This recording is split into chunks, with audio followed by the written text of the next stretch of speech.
Halo semua. Apa kabar untuk hari ini? Semoga harimu selalu menyenangkan ya bro. Selamat datang di channel YouTube saya. Tolong dibantu subscribe, like dan share ya, supaya saya terus semangat bikin kontennya. Wakakakak. Solen 4 chapter 429. Bab 429 Badai Logam. Ekspresi Tang Yuge juga berubah drastis. Dia menamparkan kedua tangan di rumah es dan segera, lapisan membran logam terbentuk di rumah es untuk membantu melawan. Ding, ding, ding, ding, ding, ding. Suara memekakkan telinga keluar. Itu adalah suara angin kencang dan logam yang mencukur rumah es. Dong Qianqiu berkata dengan cemas, rumah es dihancurkan dengan sangat cepat, gesekannya terlalu kuat. Saat dia mengatakan itu, ekspresi semua orang berubah. Badai logam di luar berbeda dari badai salju biasa. Begitu mereka tersapu, mereka mungkin terkoyak oleh badai logam. Lan Xuanyu mengeluarkan perisai roh tanpa ragu-ragu dan mencubitnya. Perisai roh memancarkan lingkaran cahaya merah lembut dan segera dilepaskan di bawah kendali Lan Xuanyu. Saat perisai roh didirikan, rumah es itu retak. Hanya dalam beberapa detik, seluruh rumah es benar-benar terkoyak. Rumah es itu hancur dan mereka bisa dengan jelas melihat pemandangan di luar. Itu adalah pemandangan mengerikan yang hanya akan muncul di dunia pasca apokaliptik. Lingkungannya gelap gulita, dan pecahan logam yang tak terhitung jumlahnya tersapu seolah-olah berada di neraka oleh angin kencang.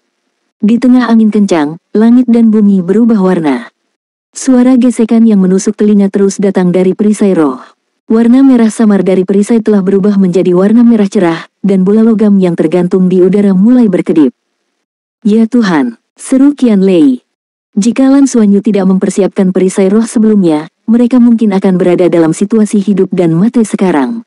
Berapa lama mereka bisa bertahan dalam badai logam yang kejam ini? Semuanya, bersiaplah untuk bertahan. Lan Xuanyu mengulurkan kedua tangannya saat untaian rumput perak biru berkerumun dan mengepung semua orang. Hui, siapkan perisai roh lainnya. Yuge, bisakah kamu merasakan berapa lama badai ini akan berlangsung? Lan Xuanyu bertanya pada Tang Yuge. Tang Yuge menggelengkan kepalanya. Itu terlalu luas, aku tidak bisa. Lan Xuanyu mengangkat alisnya. Kalau begitu, bisakah kamu tahu apakah ini adalah roh logam yang memulai serangan terhadap kita atau itu hanya badai alami? Apakah itu memiliki aura roh logam? Sebelumnya, roh bumi telah berubah menjadi manusia batu dan menyerang mereka. Jika ini adalah roh logam yang mengamuk dan bukan kekuatan alam, itu akan lebih merepotkan. Itu mereka. Bukan kekuatan alam, kata Tang Yuge tanpa ragu-ragu. Lan Xuanyu membuat keputusan yang cepat. Senior, mari kita mulai. Tambang di sini mungkin tidak kaya, tetapi kami tidak punya pilihan lain. Keselamatan pertama. Tang Yuge mengangguk. Baik, tunggu di sana, saya akan segera membukanya. Saat dia berbicara, tubuhnya berkedip dengan cahaya saat cincin jiwa muncul dari bawah kakinya. Cincin jiwa keenamnya yang baru saja dia dapatkan bahkan lebih cerah. Tang Yuge, keterampilan jiwa ke-6. Lapisan cahaya kuning tanah menyebar di bawah kakinya dan pada saat berikutnya, seluruh tubuhnya benar-benar mulai tenggelam ke tanah. Tepat pada saat ini, dengungan yang menusuk telinga datang dari bola logam yang tergantung di udara. Hui. Yuanen Hui segera membuang bola logam lain dan menyalakan spirit shield kedua.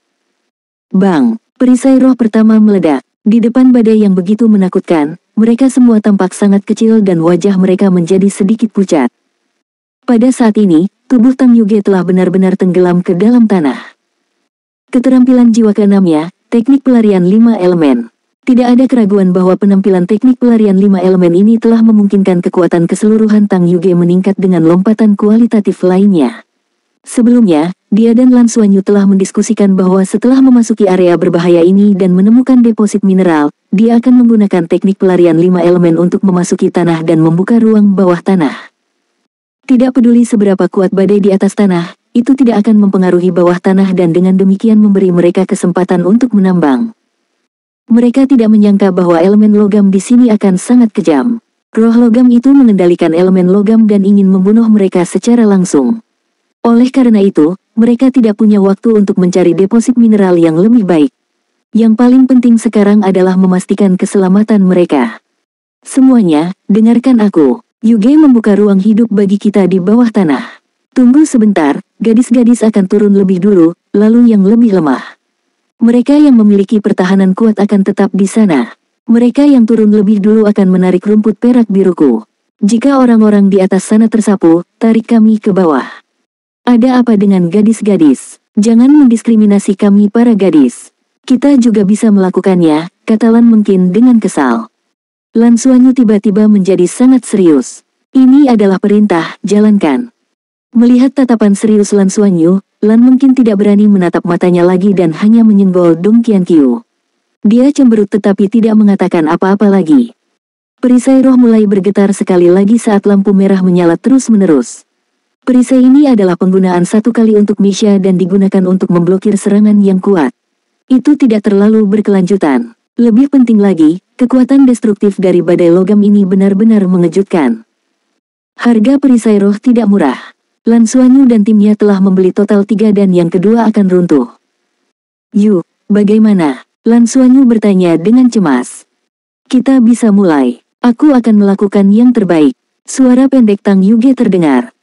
Lan Xuanyu berkata dengan suara rendah, mungkin, turun. Setelah Anda turun, beritahu kami jika ada ruang untuk menampung satu orang. Kali ini, Lan mungkin tidak mengatakan apa-apa lagi. Dalam keadaan darurat, dia mengerti betapa pentingnya mematuhi pengaturan Lan Xuanyu. Dia melompat dan melompat ke lubang yang ditinggalkan oleh Tang Yuge. Tepat pada saat ini, perisai roh tidak tahan lagi. Hui, siapkan yang ketiga. Semuanya, bersiaplah untuk bertahan. Kemudian, buka pakaian Anda, termasuk seragam dan helm Anda. Kita akan dapat bertahan hidup untuk jangka waktu tertentu tanpa oksigen, tetapi kita tidak akan dapat bertahan untuk waktu yang lama. Jika semua seragam dan helm kita hancur, kita akan benar-benar hancur. Letakkan helm dan seragam dulu dan kirim kembali setelah kita memasuki gua. Seragam akan menjaga suplai oksigen dan memastikan ada oksigen di dalam gua. Sudah waktunya untuk orang berikutnya, kata Lan Mengkin. Lan Xuanyu berkata, Qianqiu, turun. Tetap pakai seragammu. Dong Qianqiu melompat turun tanpa ragu-ragu. Saat dia melakukannya, dia secara naluriah menatap Lan Xuanyu. Lan Xuanyu mengangguk padanya. Bang, perisai roh kedua meledak, dan yang ketiga diangkat untuk memblokir badai logam. Semua orang dengan cepat melepas seragam dan helm mereka dan mengirim mereka ke gua bawah tanah.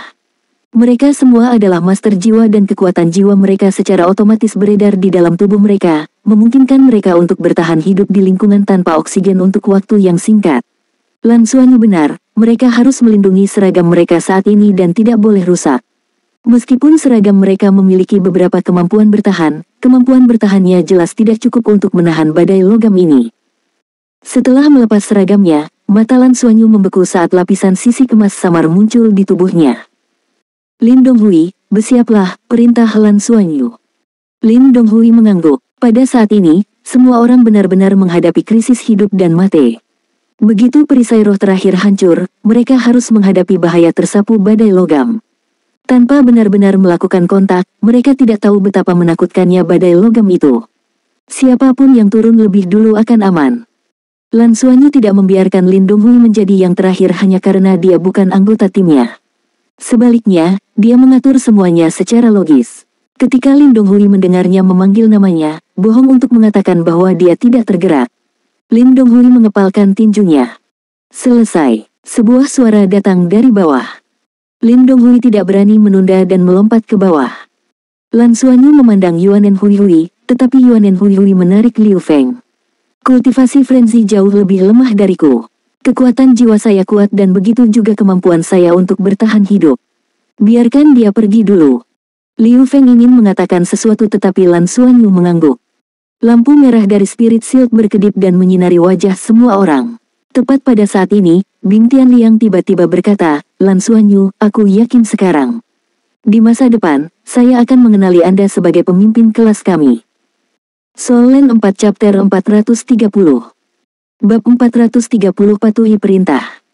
Lan Xuanyu tersenyum dan mengacungkan jempolnya.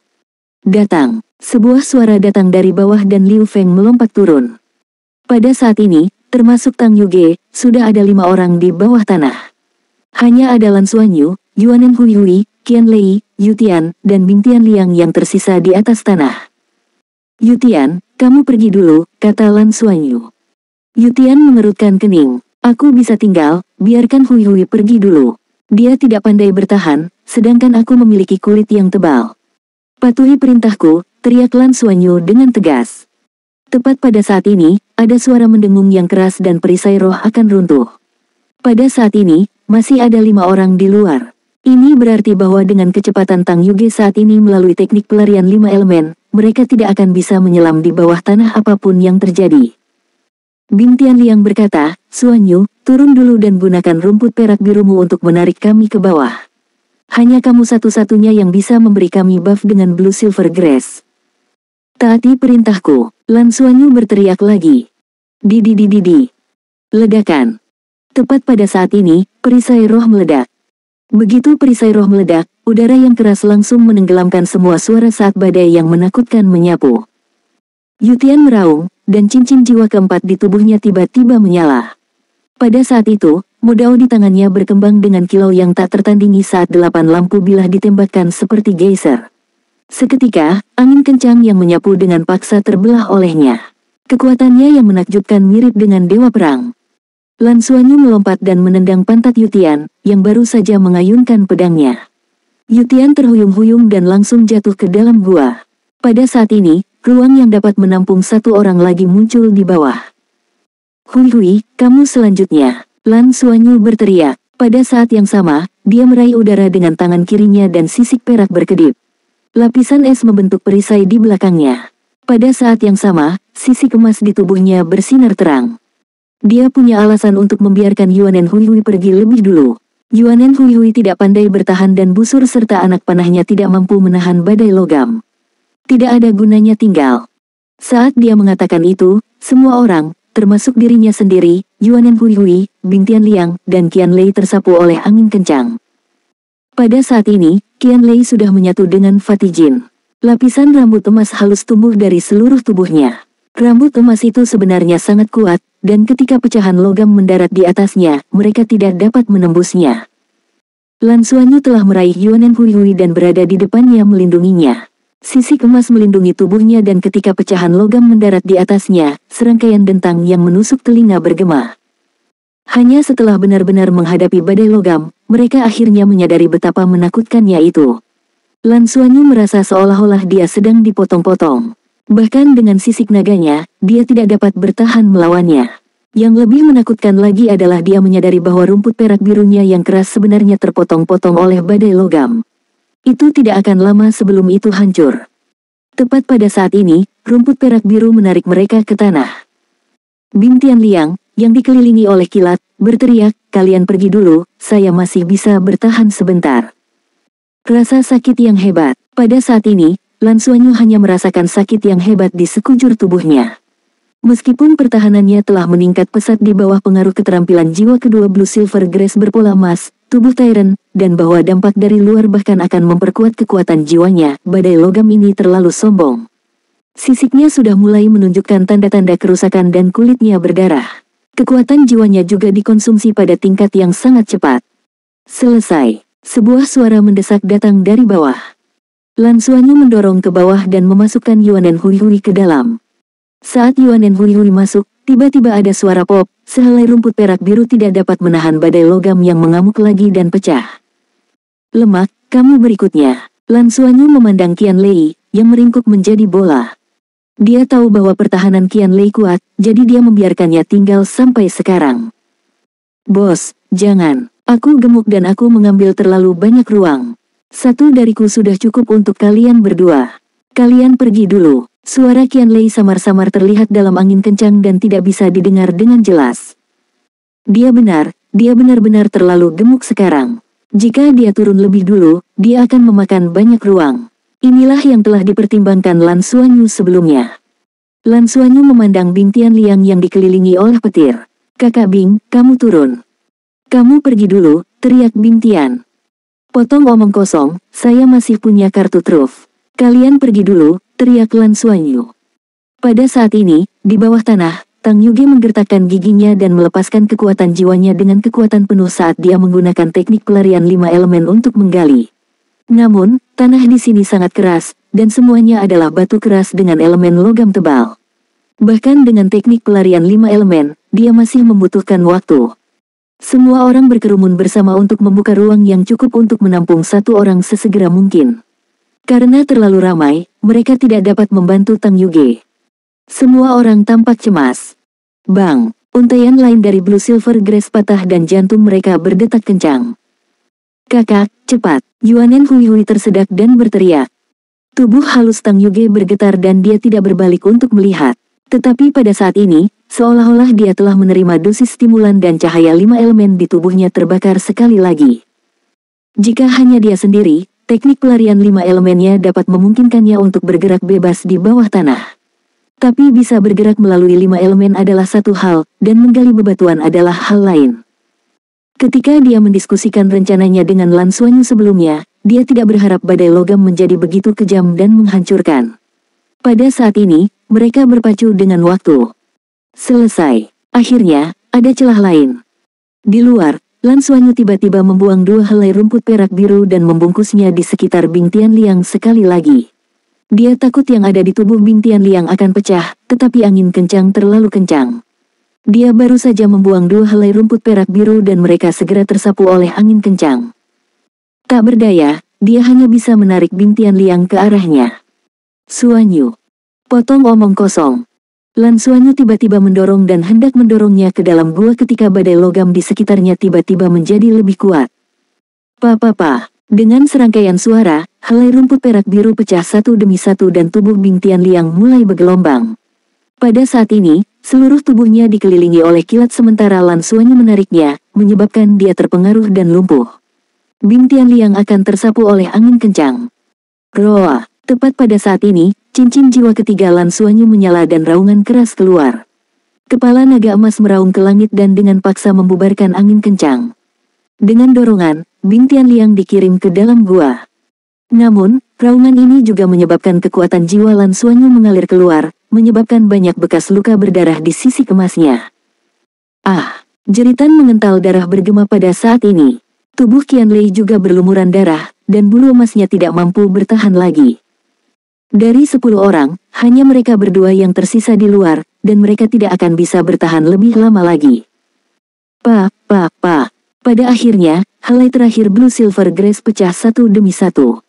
Mata Lan Xuanyu berbinar. Saat dia dan Qianlei akan tersapu, seluruh tubuhnya tiba-tiba mekar dengan cahaya berwarna pelangi yang kuat. Cahaya 7 warna berkembang dan sisik di seluruh tubuhnya berubah menjadi warna pelangi. Tidak peduli bagaimana badai logam mendatangkan malapetaka, itu tidak dapat menyakitinya sama sekali. Halberd abis pemisah surgawi suci biru tua menabrak tanah dan dia dengan keras menarik Qianlei di depannya. Pada momen penting hidup dan mati ini, dia tidak punya pilihan selain menggunakan transformasi Dewa Naga miliknya. Mengandalkan Heavenly Secret Splitting Abyss Halberd, dia dengan paksa menjepit Qianlei dan dirinya sendiri ke tanah. Soul Land 4 Chapter 431. Bab 431 bersama dalam hidup dan mati. Namun, Lan Xuanyu tahu betul bahwa bahkan jika kultivasinya meningkat dan dia melepaskan transformasi Dewa Naganya dan menggunakan halberd pembelahan surgawi suci bersama-sama, dia hanya akan mampu bertahan paling lama 10 detik. Lemak, tunggu. Saat Lan Xuanyu berbicara, dia tiba-tiba menekan Qianlei. Kaki Qianlei segera dimasukkan ke dalam gua dan ditarik oleh orang-orang di bawah. Dia melingkarkan tangannya di pinggang Lan Xuanyu. Bos. Di bawah, Tang Yuge sudah menggali dengan panik, dan tubuh Qianlei ditarik ke bawah sedikit demi sedikit saat lubangnya semakin besar. Dia memegang lengan Lan Xuanyu dengan sekuat tenaga, dan rambut emasnya meringkuk saat darah terus muncul. Tapi dia masih menolak untuk melepaskannya. Akhirnya, tubuhnya yang montok secara bertahap ditarik ke dalam gua, tetapi cahaya berwarna pelangi di tubuh Lan Xuanyu mulai redup. Sedikit ketidakberdayaan muncul di wajah Lan Xuanyu.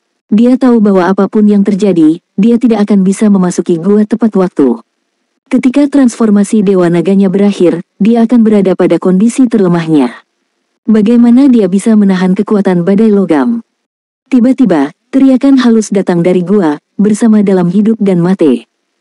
Saat tubuh gemuk Qianlei akan ditarik sepenuhnya ke dalam gua, tubuh gemuknya tiba-tiba terdorong keluar. Angin kencang segera mengaduk dan mendatangkan malapetaka. Hanya dengan mengandalkan Heavenly Splitting Abyss Halberd milik Lan Xuanyu, dia tidak hanyut. Apa yang sedang kalian lakukan? Lan Xuanyu berteriak kaget dan marah. Pada saat yang sama, kilat tiba-tiba meledak keluar dari gua seperti geyser.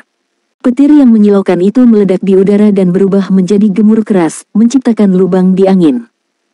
Bing Tianliang sebenarnya melompat keluar dari gua juga. Setelah itu, sebilah cahaya mekar sekali lagi. Sama seperti sebelumnya, 8 bilah cahaya menyapu dan dengan berani menciptakan celah di angin kencang. Raungan naga bergema, dan sesosok putih dengan cepat berputar.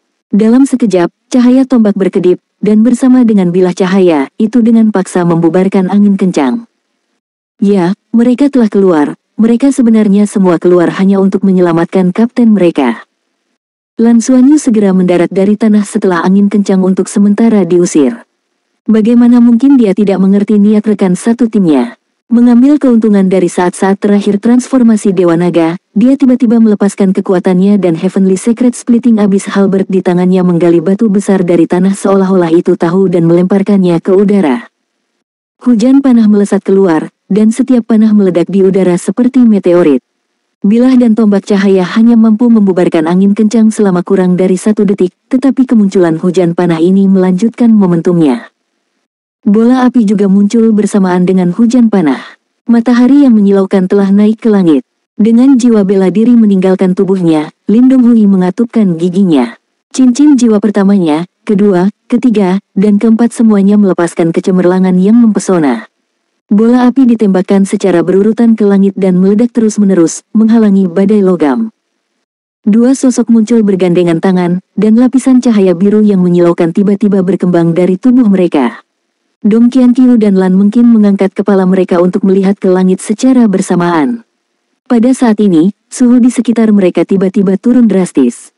Setelah itu, angin puyuh es dan salju raksasa muncul di tengah tornado logam, berputar dengan gila dan mendatangkan malapetaka, berubah menjadi tornado raksasa yang berkembang keluar. Pada saat ini, mereka semua berada di tengah-tengah tornado ini. Transformasi Dewa Naga akhirnya berakhir, dan halberd abis pemisah surgawi suci di tangan Lan Xuanyu berubah kembali menjadi sebuah cincin. Seseorang menendang pantatnya dan Lan Xuanyu jatuh langsung ke bawah gua. Setelah itu, yang lain melompat ke dalam gua satu demi satu. Ketika mereka semua memasuki gua, badai es dan salju tiba-tiba menghilang, hanya menyisakan badai logam yang mengamuk di atas tanah. Lan Xuanyu bersandar di dinding yang sempit. Di sekelilingnya gelap gulita dan yang bisa dia dengar hanyalah semua orang terengah-engah. Tidak ada tempat di tubuhnya yang tidak sakit, tapi mulutnya terbuka lebar. Dia tertawa dalam diam. Itu benar, pada saat-saat terakhir ketika dia akan menyerah, rekan satu timnya tidak menyerah padanya. Semua orang berisiko tersapu setiap saat dan tanpa perlindungan Blue Silver Grace-nya, mereka bergegas keluar dari gua dan menggunakan serangan terkuat mereka untuk mengulur waktu baginya. Mereka berhasil. Lan Xuanyu juga diselamatkan. Dia, yang telah tinggal di belakang untuk memastikan keselamatan semua orang, diselamatkan oleh teman-temannya. Kamu benar-benar menakuti lemakmu sampai mati. Qian Lei terengah-engah, tetapi suaranya dipenuhi dengan kegembiraan. Itu cukup menyenangkan, bukan? Lan mungkin terkekeh. Tawanya agak konyol saat ini, tapi mungkin karena terlalu menular, semua orang mulai tertawa. Tang Yuge, yang menggali dengan sekuat tenaga, sudah bermandikan keringat, tetapi dia juga tersenyum. Dia tiba-tiba merasa sangat hangat. Dia juga menyadari bahwa tim tahun pertama ini berbeda dari tahun ketiga dia berada. Semua orang tidak bisa menahan tawa. Apakah proses itu penting? Itu tidak penting lagi. Yang penting adalah tidak ada satupun dari mereka yang hilang, tidak satupun. Hanya dengan menjalani hidup dan mati bersama mereka bisa disebut sesama prajurit. Pada saat ini, mereka bukan lagi teman sekelas tetapi pasangan sejati. Setelah beberapa lama, semua orang sadar kembali dan Lan Xuanyu berkata, "Hui, bagikan buah roh dengan semua orang untuk pemulihan." Yuanen Hui setuju dan dengan cepat membagikan buah roh kepada semua orang. Semuanya, kenakan perisai pelindung kalian. Kita tidak bisa membuang oksigen lagi. Kita harus memastikan bahwa kita dapat kembali, kata Lan Xuanyu. Semua orang memakai seragam mereka dan sistem oksigen di seragam mereka diaktifkan. Dengan pasokan oksigen, semua orang merasa jauh lebih baik. Lan Xuanyu berkata, "Mari kita istirahat dulu. Yuge, bagaimana situasi di sini? Apakah ada biji logam langka?" Tang Yuge berkata, "Tidak di sini. Bagaimana dengan ini?" Kalian istirahat di sini dulu dan saya akan menggunakan teknik pelarian 5 elemen saya untuk mencarinya. Setelah kami menemukannya, kami akan secara khusus menggali terowongan dan merangkak. Ini adalah cara yang paling efisien. Dia tidak perlu menggali dengan teknik pelarian 5 elemen dan bisa mencari lebih cepat di bawah tanah. Baiklah, saya harap itu tidak terlalu jauh, kata Lan Xuanyu. Tang Yuge tersenyum. Sebenarnya ada beberapa logam langka di bebatuan di sini, meskipun dalam jumlah yang sangat kecil. Jika itu hanya untuk menyelesaikan misi, seharusnya cukup untuk disempurnakan. Tapi kami telah mengambil risiko besar untuk datang ke sini, semua orang akan agak enggan untuk kembali sekarang, kan? Tentu saja tidak, aku sangat terluka sekarang. Kita harus mendapatkan jumlah yang besar agar layak untuk usaha kita, tambah Qian Lei. Dia dan Lan Xuanyu bertahan sampai akhir dan keduanya memiliki luka paling banyak. Setelah memakan buah roh, tubuh mereka pulih, tetapi rasa sakitnya masih ada. Tang Yuge melepaskan teknik pelarian 5 elemen untuk dijelajahi sementara yang lain duduk di gua untuk beristirahat. Dong Qianqiu duduk di sebelah Lan Xuanyu dan menggunakan helmnya untuk membuka saluran komunikasi pribadi. Apakah itu menyakitkan? Lan Xuanyu menjawab, tidak apa-apa. Itu tidak sakit lagi. Saya memiliki kemampuan pemulihan yang kuat, jangan khawatir. Dong Qianqiu berkata, tidak baik menjadi pemimpin tim. Saya benar-benar takut mati sekarang dan benar-benar berpikir bahwa Anda tidak akan kembali.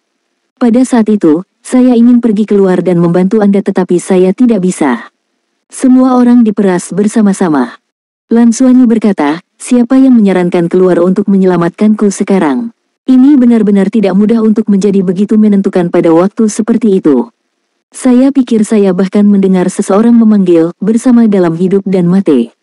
Ketegasan ini luar biasa. Kalau tidak, tidak ada yang akan tahu bagaimana menyelamatkan saya bahkan jika mereka mau. Dong Qianqiu, kalau begitu kamu harus berterima kasih kepada orang itu dengan benar. Kita harus berterima kasih padanya dengan benar. Siapa ini? Lan Xuanyu bertanya dengan rasa ingin tahu. Dong Qianqiu, katakan dulu, bagaimana kamu ingin berterima kasih padaku? Lan Xuanyu tertawa. Saya juga tidak tahu. Dengan memberimu bagian rampasan yang lebih besar.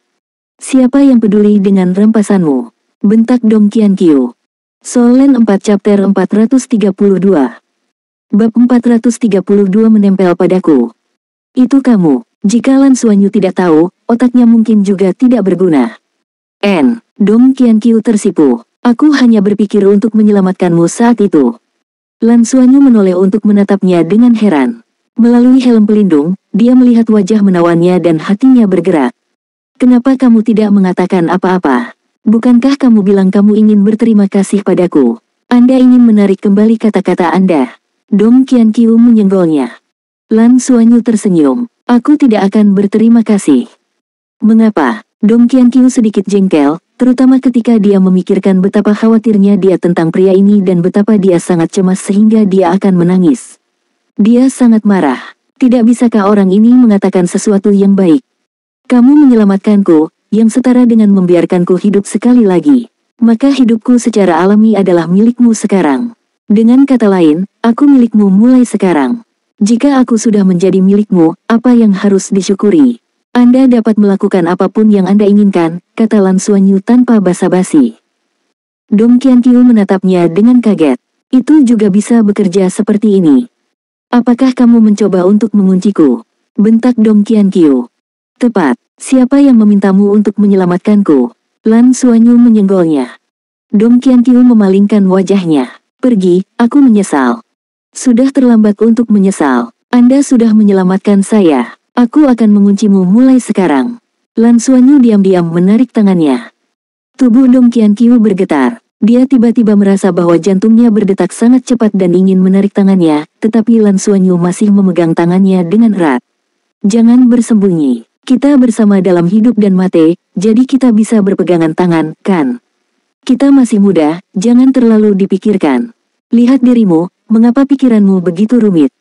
Lan Xuanyu. Dong Qianqiu mengayunkan sikunya ke belakang, menyebabkan Lan Xuanyu mengerang dan menyeringai. Tapi dia tidak melepaskan tangannya. Keduanya terdiam. Setelah beberapa lama, Dong Qianqiu akhirnya berbicara dengan lembut, apakah kamu takut? Tentu saja aku. Itu cukup menakutkan. Aku juga tidak ingin mati. Saya benar-benar tidak berharap bahwa semua orang akan mengabaikan segalanya untuk menyelamatkan saya.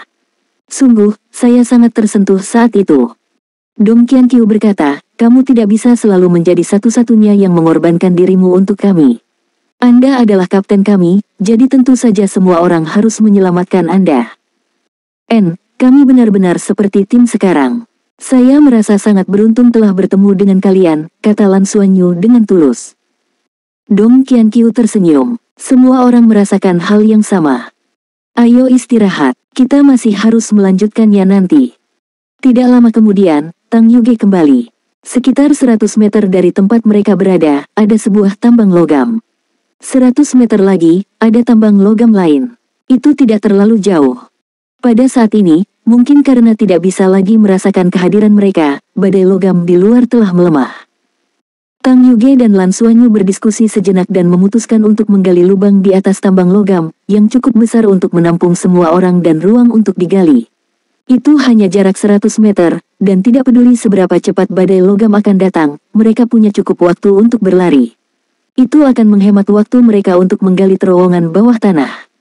Setengah jam kemudian, semua orang mulai menggali logam langka. Kali ini, semua orang merasa sangat berbeda dari sebelumnya. Ini adalah kesempatan yang mereka pertaruhkan untuk hidup mereka. Tidak ada yang mengeluh lelah karena mereka menggali dengan ganas.